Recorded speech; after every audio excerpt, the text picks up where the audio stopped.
Hi friends, ഇന്ന് നമുക്ക് നണ്ടിൻ്റെ കാല് കൊണ്ട് എങ്ങനെ ഒരു രസം ഉണ്ടാക്കണം നമുക്ക് നോക്കാൻ പാടില്ല. അതിന് ഞാൻ ആവശ്യമുള്ള സാധനം എടുത്തിട്ടുണ്ട്. ചെറുള്ളി ഒരു 5 കഷ്ണം എടുത്ത് കട്ട് ചെയ്തെടുത്തിട്ടുണ്ട്. വലിയ ഉള്ളിയിൽ ഒരെണ്ണം, മല്ലിപ്പുഴ, പച്ചമുളക്, തക്കാളി, ഇഞ്ചി, വെളുത്തുള്ളി, പിന്നെ അതിൻ്റെ കായപ്പൊടി, ഒരു 2 സ്പൂണ് മല്ലിപ്പൊടി എടുത്തിട്ടുണ്ട്, 2 സ്പൂണ് പെപ്പർപ്പൊടി എടുത്തിട്ടുണ്ട്, പിന്നെ പുളിവെള്ളം, ഉപ്പ്. ഇതെല്ലാം കൂടെ നമുക്കൊന്ന് ചേർത്ത് നമുക്ക് രസം ഉണ്ടാക്കാം. ഇതിനൊന്ന് ഈ പൂരിക്കട്ട കൊണ്ടാണ് ഇതിനൊന്ന് ഉടച്ചെടുക്കുന്നത്. ഞാൻ ഇതൊന്ന് 2 തന്നെ ഉടച്ചെടുത്തിട്ടുണ്ട്. നല്ലവണ്ണം ഉടയ്ക്കണമെന്നില്ല, ഇതേപോലെ 1-2 ഉടച്ചെടുത്തിട്ടുണ്ട്. അപ്പോൾ നമുക്കിതെല്ലാം ഒന്ന് ഇതിൻ്റെ അകത്ത് ഇട്ട് കൊടുക്കാം.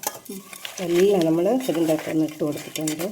പിന്നെ ഇതിൻ്റെ കൂടെ നമുക്ക് പുളിവെള്ളം ഒഴിച്ച് കൊടുക്കാം. ഇത്തിരി മഞ്ഞൾപ്പൊടി ഇട്ട് കൊടുക്കാം.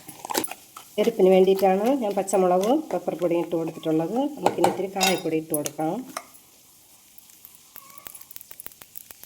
ലേസം ഇട്ട് കൊടുത്ത് നമുക്കിത് മൂടിക്കൊടുത്ത് ഒരു 4 വിസിലിട്ട് കൊടുക്കാം. ഇത് സൂപ്പറാണ് രസത്തിൻ്റെ. ഇത് റെഡി ആയിട്ടുണ്ട്. നമുക്ക് കടുക് പൊട്ടിച്ച് ഇതിലൊഴിക്കാം. കുറച്ച് ആവശ്യത്തിനുള്ള വെള്ളം കൂടെ നമുക്കിതിൽ ഒഴിച്ചു കൊടുക്കാം. നണ്ടുകാല് രസം റെഡി ആയിട്ടുണ്ട്.